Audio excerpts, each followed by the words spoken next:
vous ne pouvez pas servir à la fois Dieu et l'argent. Luc 16, 1 à 13.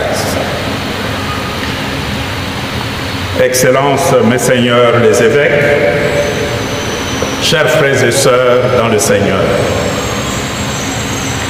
l'Église et famille de Dieu, qui est en République démocratique du Congo, dédie ce 25e dimanche du temps ordinaire à la prière pour la paix, en célébrant la première journée nationale de la justice et de la paix. Si nous sommes revêtus aujourd'hui de blanc, théoriquement, nous devrions tous être en blanc.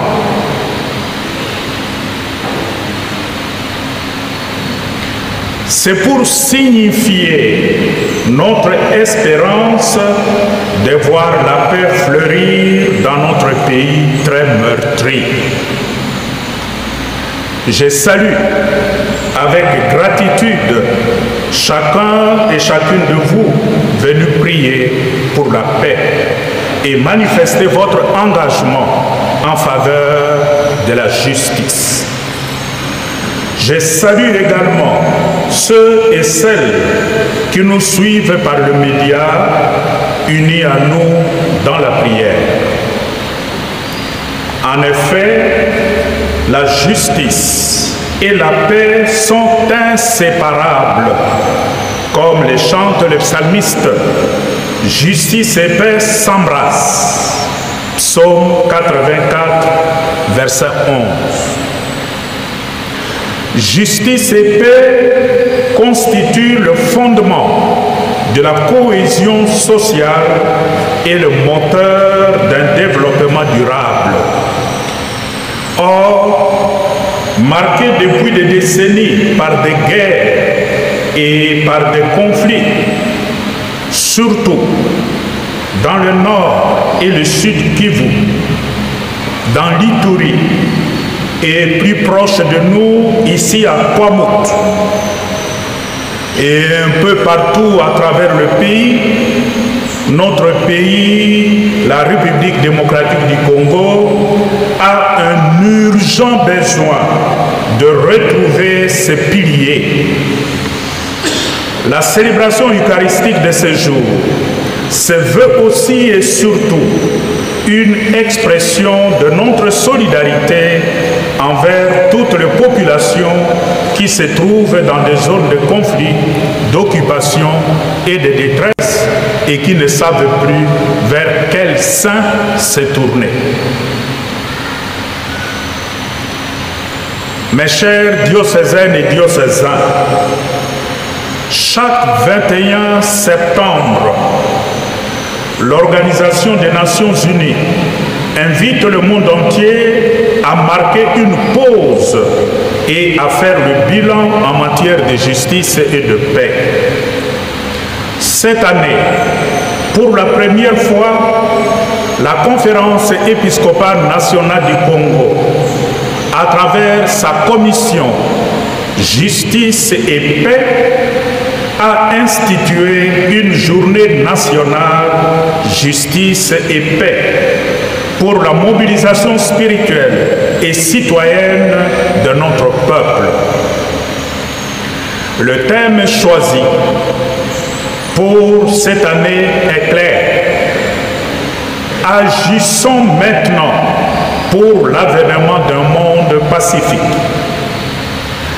Ce thème n'est pas une simple devise, c'est davantage un cri, un appel pressant à nous lever ensemble au-delà de nos divisions pour construire une paix durable fondée sur la justice, la solidarité, l'accès équitable à l'éducation ainsi qu'aux soins de santé, fondé sur le respect de la dignité de chaque Congolais et Congolaise.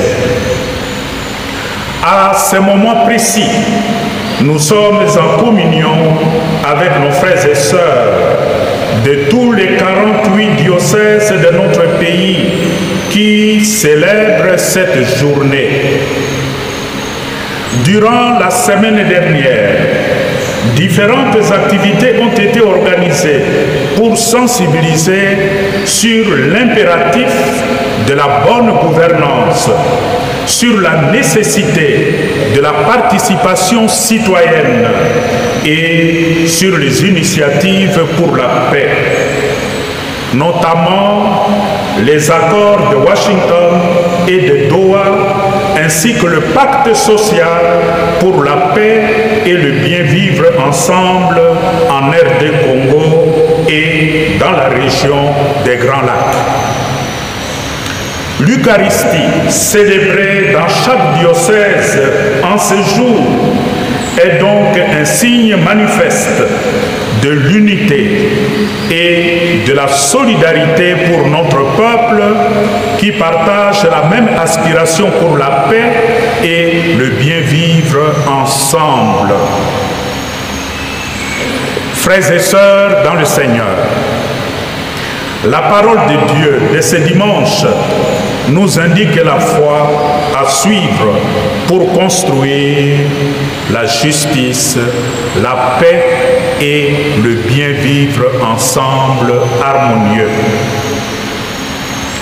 Dans la première lecture, tirée du livre du prophète Amos, l'homme de Dieu dénonce les injustices perpétrées par les dirigeants de son époque.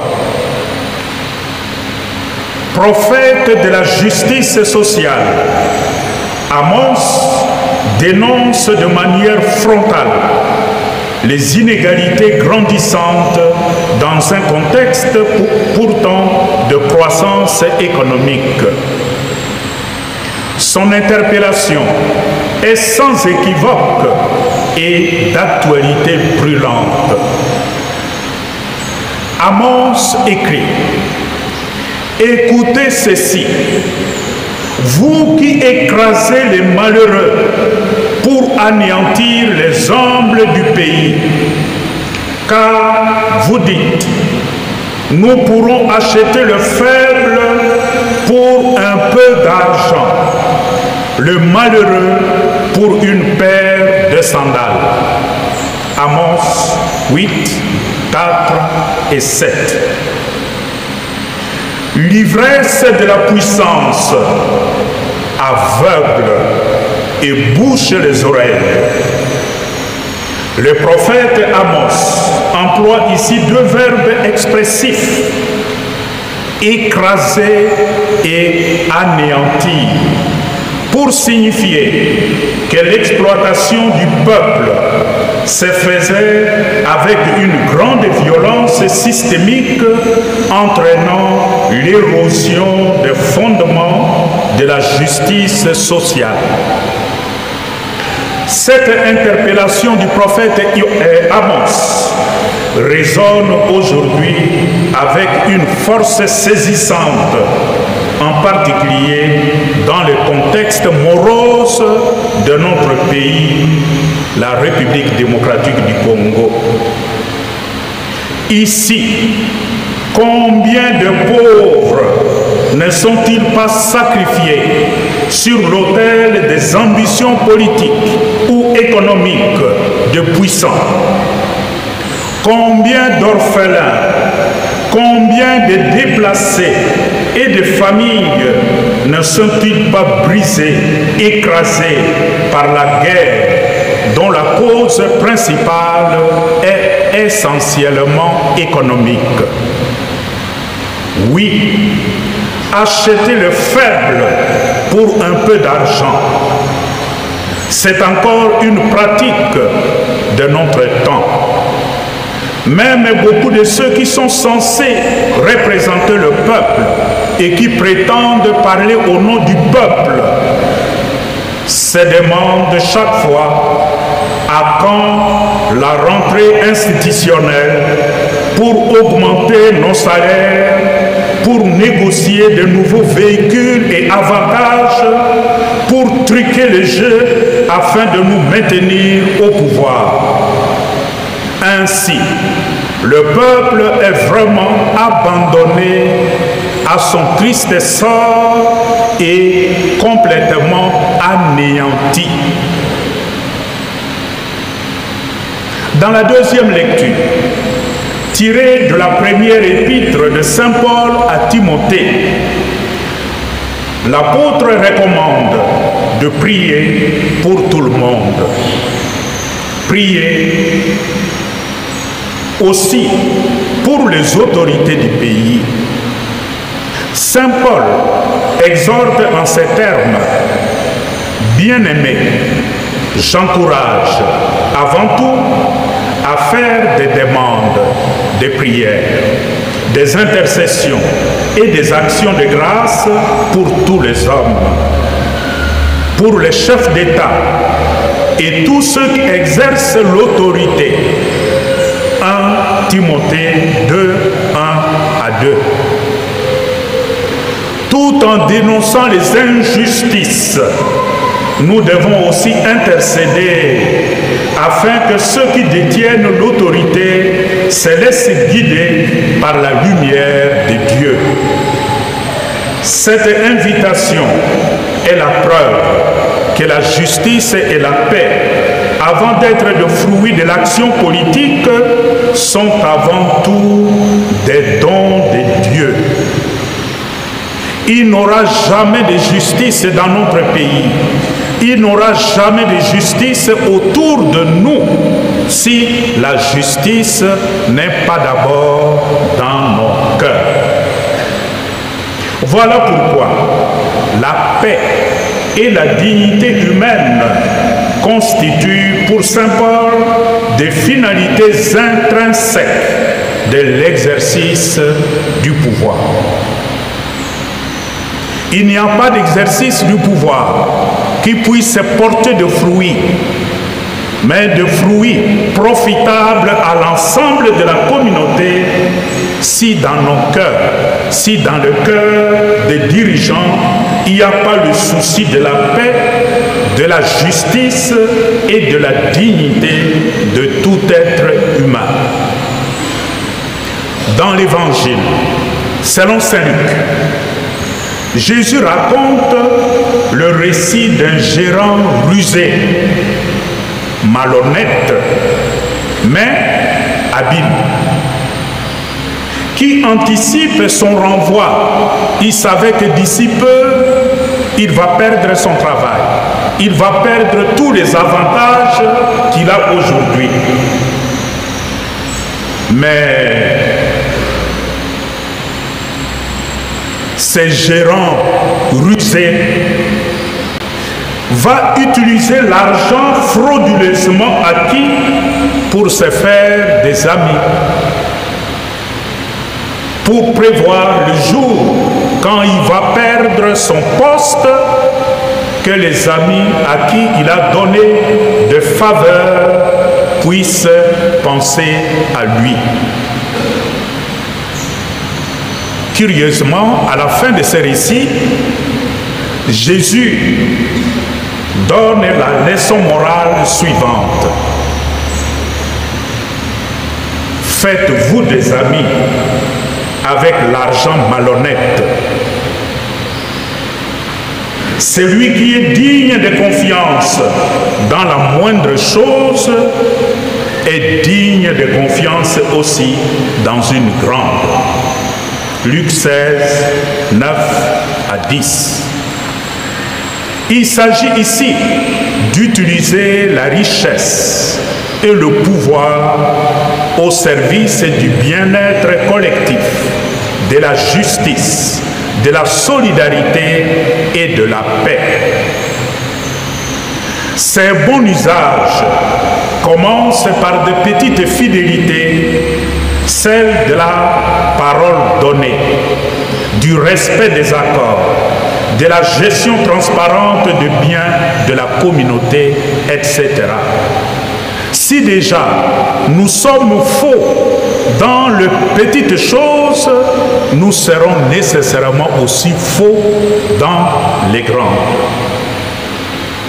Frères et sœurs dans le Seigneur, en priant aujourd'hui pour la paix et la justice, nous implorons le Seigneur pour que ceux qui dirigent le Congo ne soient pas sourds ni aveugles face aux cris et aux détresses de la population. Nous prions également pour tous ceux qui souffrent à cause des injustices et des insécurités.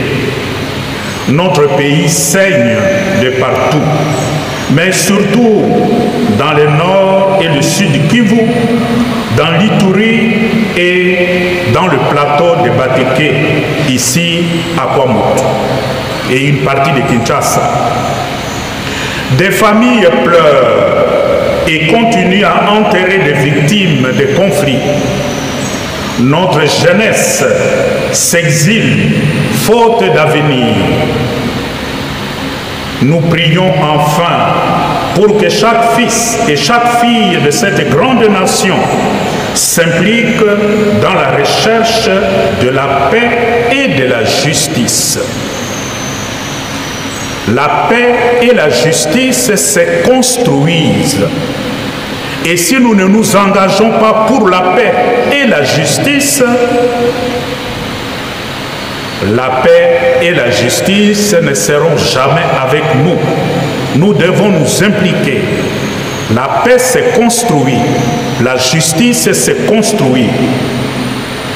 Mais la prière à elle seule ne suffit pas. Saint Augustin n'a-t-il pas raison lorsqu'il affirme que Dieu qui nous a créés sans nous ne nous sauvera pas sans nous? C'est bien de prier pour la paix, pour la justice. Mais cette paix est avant tout un don de Dieu et doit être cultivée dans nos cœurs. Nous devons devenir des hommes et des femmes de paix. Et cette paix doit se vérifier dans toutes nos relations les uns avec les autres.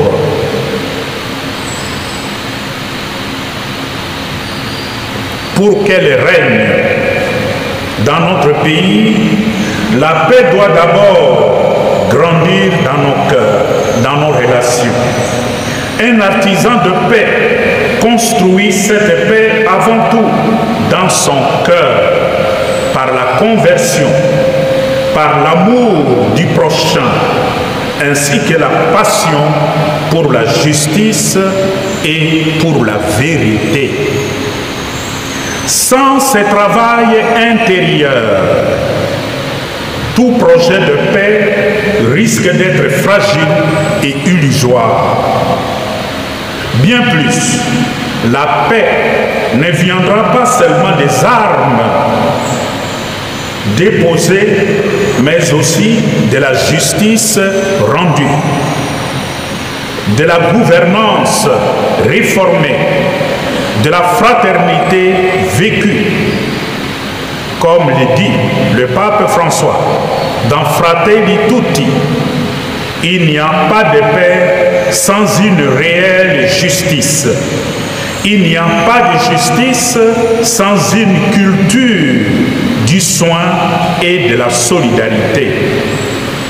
Il s'agit pour chacun et chacune de nous de prendre la décision de refuser la corruption et son cortège d'antivaleurs qui gangrène nos institutions et qui est à l'origine de beaucoup d'insécurité intérieure. Frères et sœurs dans le Seigneur, l'un des défis majeurs de notre pays est l'absence de confiance à cause des calculs personnels trop égoïstes. Ainsi, les accords signés restent souvent lettres mortes parce qu'ils manquent notamment d'adhésion populaire. Or, la paix ne se construit pas seulement par le haut, mais également et surtout par l'engagement de tous. C'est dans cette dynamique que le pacte social dont parlent nos évêques, la SEMCO et l'Église protestante est une voie pour refonder la République démocratique du Congo sur des bases solides. En particulier, le partage équitable des richesses, le respect des droits humains, le vivre ensemble harmonieux entre communautés, ethnies, la transparence dans la gestion publique. Dire oui à ces projets de pacte social, c'est dire non à l'injustice, à la division, à l'impunité. Dire oui à ces projets de pacte social, c'est s'engager pour une paix qui ne soit pas une simple trêve de combat, mais une réconciliation durable.